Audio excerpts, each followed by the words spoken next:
Hello and welcome to the Backlot 605 box office show. I am your host Brian Mensing, and joining me as always is my co-host Derrick Veurink. How are you doing tonight?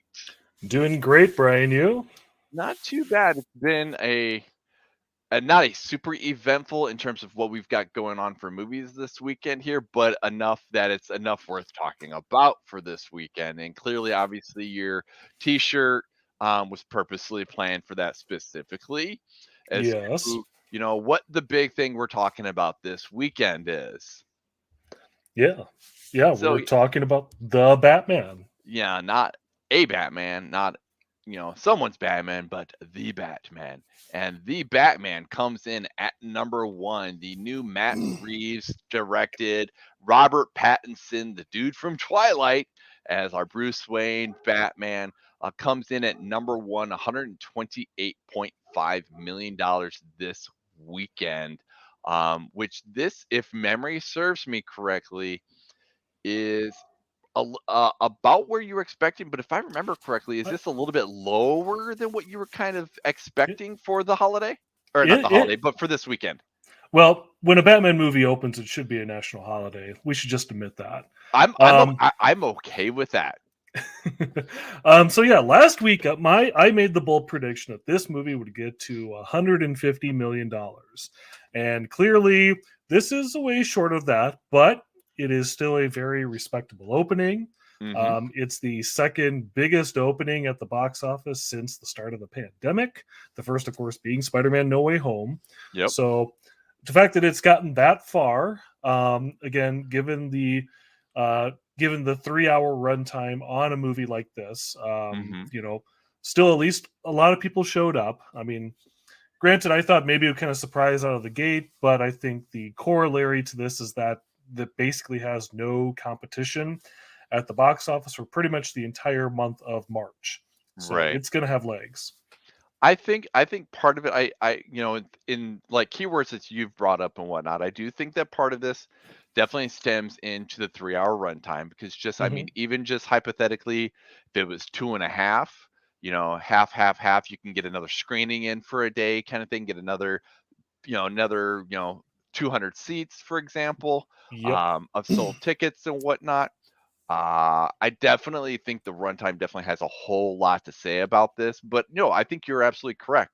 I think this is a very good, solid, and to kind of pit it up against Spider-Man: No Way Home is I think this is a good, solid number two, like you said, for the pandemic because Tom Holland and Spider-Man, we're working on our third movie as him as Spider-Man, his Yep. sixth iteration as the Spider-Man.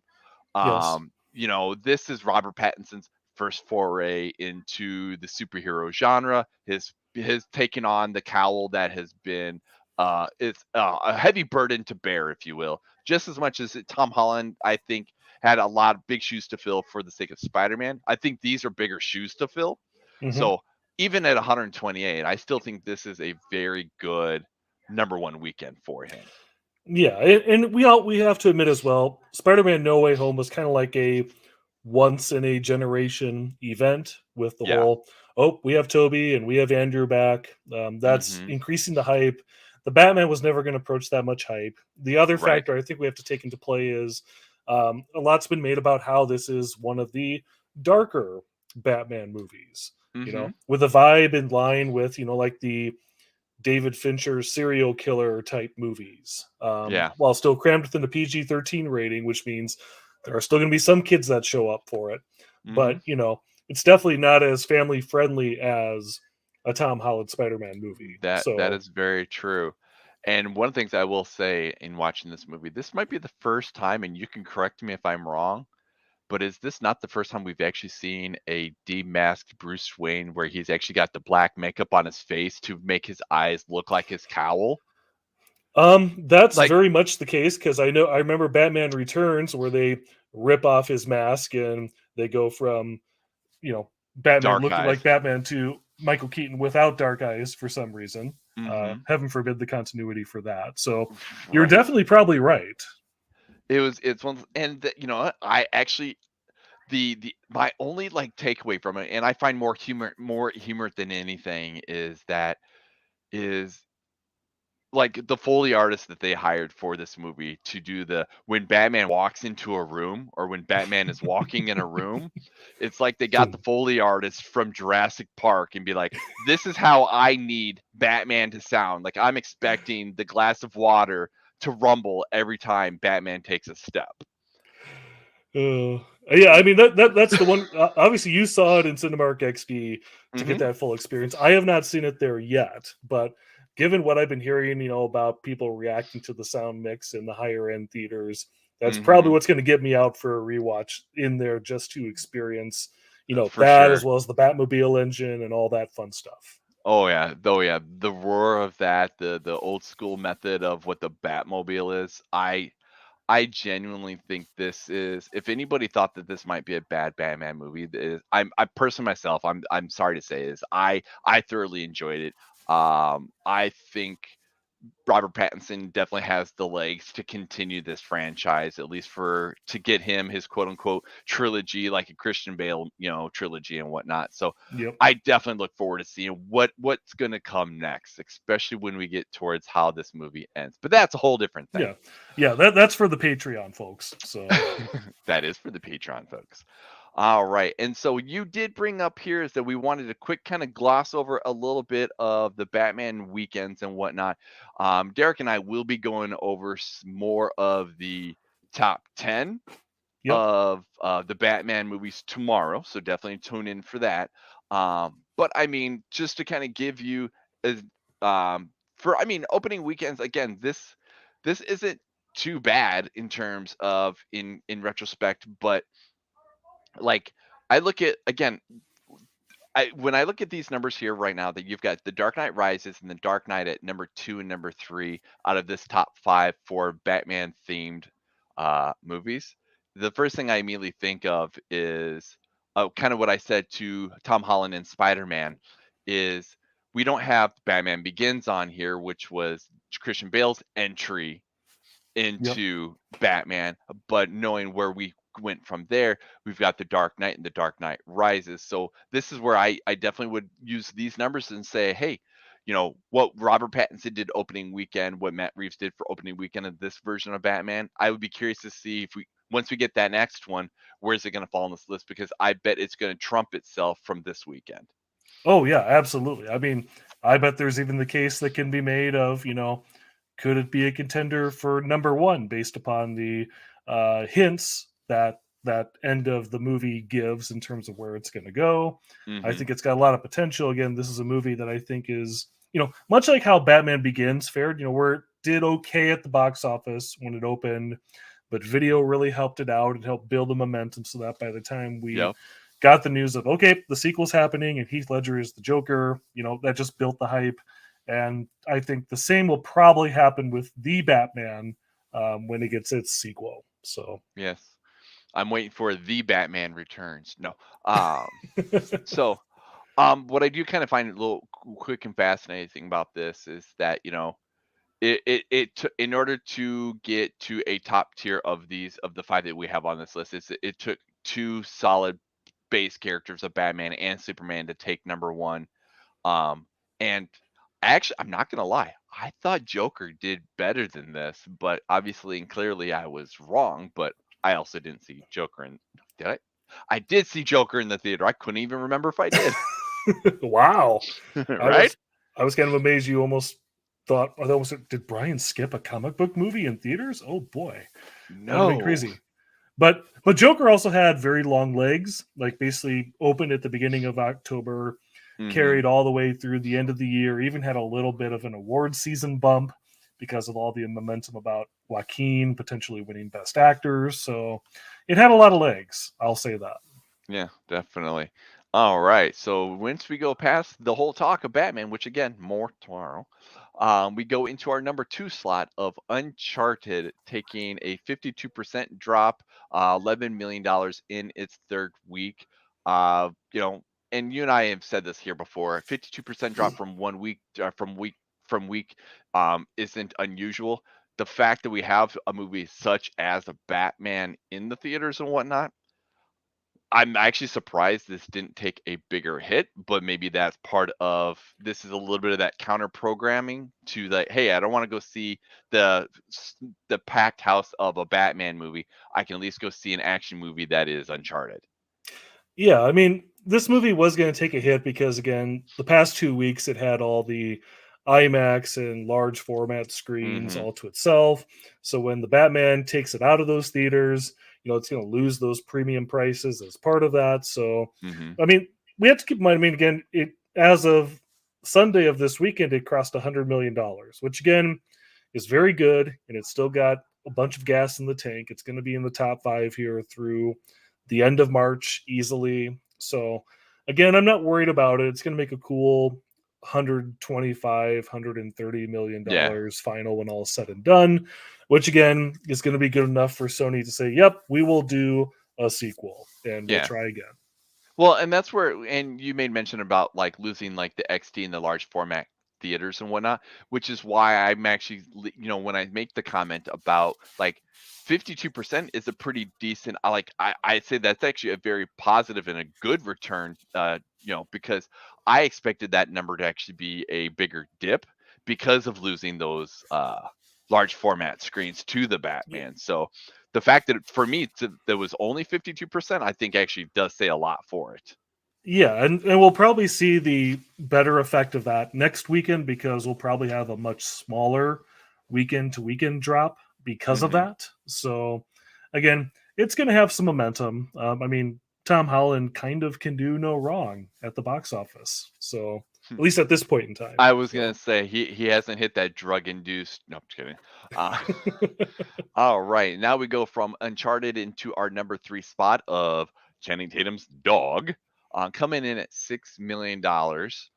This is one of those ones where, like, this is where I kind of see Uncharted kind of trending once we get past here. It's only taking a 41% drop from week two to week three. So, I mean, again, for the type of movie that we have and everything like that, I think this is a generally good positive number that we're getting in a third week for Dog.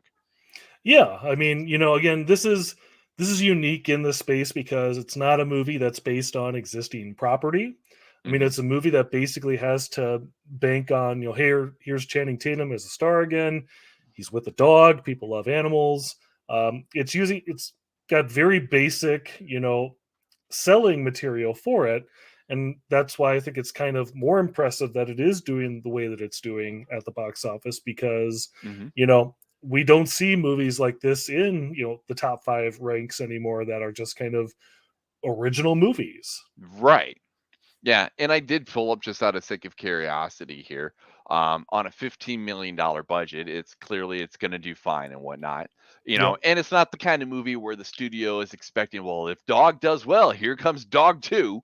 Um, this is just one of those ones where it's like I wouldn't necessarily say like a turn and burn, but hey, if it's something where like, hey, we have this great story, we want to put it out. Obviously, not a big budget movie and whatnot, and enough to be able to be like, what, obviously we made our money back. So Yeah. it's good to see that people are going out to go see it, and good to see that we have somebody like Channing Tatum that's willing to make a movie like this. We'll continue to hopefully see more of his range than just him trying to be the hot funny guy. Yeah, although again, in a few weeks we will see him as the hot funny guy in the Hmm. Lost City, and we might have another deal like with Tom Holland, where he might have two movies in the top five that weekend if this keeps playing out the way that it does. So fingers crossed. Yeah, I would be okay with that. I'm just saying. All right, coming in at number four, speaking of the Holland, Spider-Man No Way Home taking a 24% drop in its 12th week. We're still talking about this 3 months later. $4.4 million, taking in a total of 786. So it's getting on that verge of the 800 million. I can't see it hitting that quite just by the time it loses that top five, or if by the time we get into that digital release. Yeah, I mean, it's definitely going to get to 800 million the way that it's pacing. Again, I this 24% drop really impressed me in terms of I Hmm. figured this would have taken a big hit by the Batman because, people are just going to migrate from one comic book movie to another. Right. So, the fact that it's held this well really speaks to the staying power of this movie. And while its days in the top five here are certainly numbered at this point, it's certainly going to get to 800 million. Which again, only two other movies have done at the box office: Force Awakens and Endgame. So it's still going to be in very elite company when all is said and done. Well, and the part that's funny is immediately first thing I thought, what I kind of see maybe a little bit of a percent drop being only at 24% is at least those that are willing to spend basically half a day in the theater Yep. is there's probably a few of those handful of people that like, well, if I'm going to go see Batman, they're going to do a double feature of watching Batman and Spider-Man, back to back. But Sure. again, that's those few people that are willing to spend half a day between a 3-hour movie and a 2.5-hour movie, in one chunk of a day. I would even wonder if there are those people who would think, I'm going to wait until everybody goes to the Batman so I can see Spider-Man. Even There's, though there's probably that too. I would definitely agree with that. It'd be like, all right, well, I know the theater's going to be kind of thin. I can have my space and whatnot. So I would bet that there's those people as well. Yeah. All right. And then our number 5, Death on the Nile, the one that I really wanted to see and I've still yet to get to a month later. 2.73 million, only taking a 39% drop. This is one of those ones where I kind of expected between the Batman, and again, it's definitely not the same, different programming and whatnot, but to the point where I expected this one to take a bigger drop just because I figured more screen, more like this being that one where they're willing to kind of pull back a little bit so they can give Batman more time because of the runtime. That this is Yeah. actually doing better than I thought it would, to be honest. So to your point there, I'm pulling up the actual numbers, and it lost about a quarter of its theaters this weekend. It lost 855 theaters, so it's now in a little over 2,500 nationwide. But a lot. But there are movies that lost a lot more theaters, like the J-Lo Marry Me lost a bunch of theaters. Jackass lost almost 1,000 theaters. I think there are more movies that theaters wanted to clear out first before Death on the Nile. At least that's the trend that I saw. So, Well, I mean, and I guess I can understand that just because, like, for instance, like say Jackass Forever. You and I both have basically said those that probably wanted to go see it have already seen it. Why yep, wait? Why waste the screen space for it and whatnot? Whereas Death on the Nile does feel like, and we've said it before, is definitely counter programming to be like, I want to go to the movies, but I'm not a comic book person. I'm not going to go see Spider-Man. I'm not going to go see the Batman. I yep, want something that's a little bit different, and this is definitely that kind of film. yep. Now, you mentioned obviously you wanted to get out to this, but I should mention we're halfway through the 45-day window on Hmm. this. And this is most likely going to stream immediately or nearly immediately on Hulu and HBO Max once it gets to that point. So Yeah. you've waited this long, you might as well Might wait have out just on it. wait like the 2.5 weeks that it's gonna be, because Pretty yeah, much. you said that I'm like 4 weeks. That's 28. Carry the. Oh yeah, you're Yep. right, huh? You know, you, So you might be right, and you might have sold me on that just because I'm like, well, I'm not gonna get the. I'm not like this feels like a movie that if I was gonna see, I would love to go see it on an XD screen just because it feels like it's like the grand type of epic yep. of what Kenneth Branagh would have loved, but clearly I'm not gonna get that, so Nope. Yeah. watch it at home. Exactly. Yeah, you're probably right. All right. So with that, that gives us our top 5 for the week.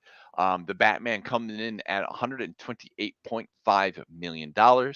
Number 2, Uncharted, 11 million straight. Number 3 is Dog coming at 6 million. Number 4, Spider-Man, No Way Home in its 12th week, $4.4 million, and Death on the Nile at $2.73 million. And the one thing I would certainly say is that clearly this is going we're I feel that all we're going to be doing next week is updating numbers Yep. because next week we have got nothing.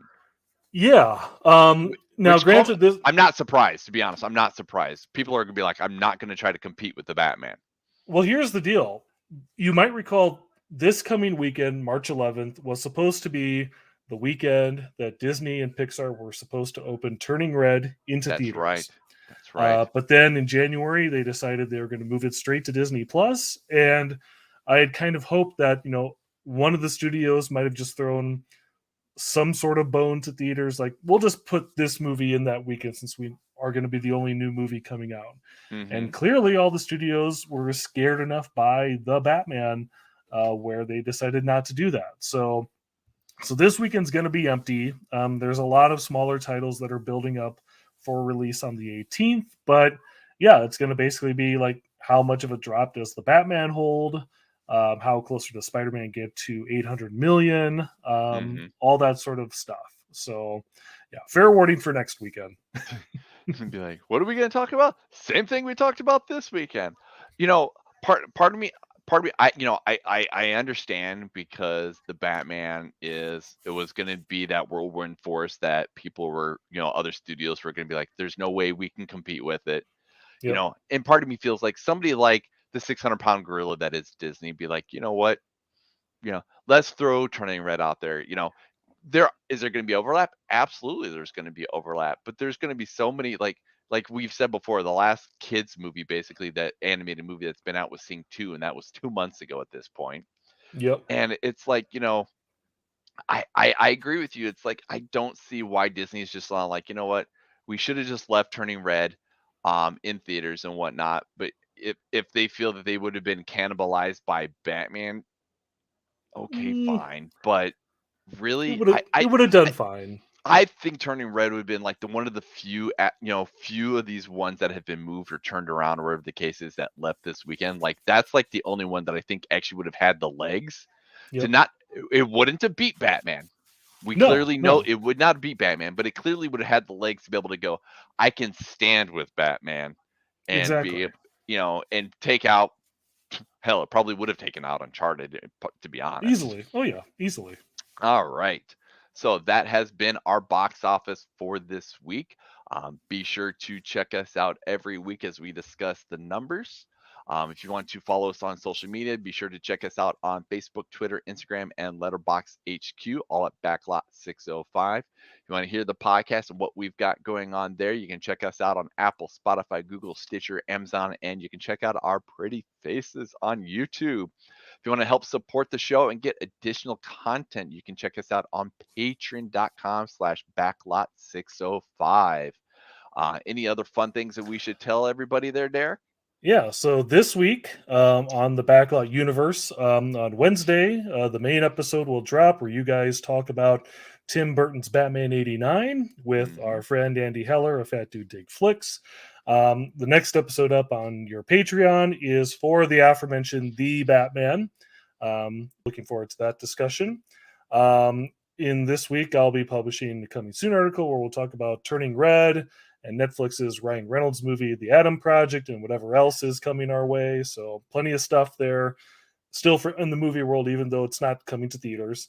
And yeah, that's pretty much it. Awesome. Awesome. Well, it's been a good week here. We will check you out here tomorrow and we talk about the bonus episode that we've got going on because it's all about Batman this month. It's a Yep. lot of Batman. All right. So, that being said, we will check you out here tomorrow and everybody have a great night. See ya.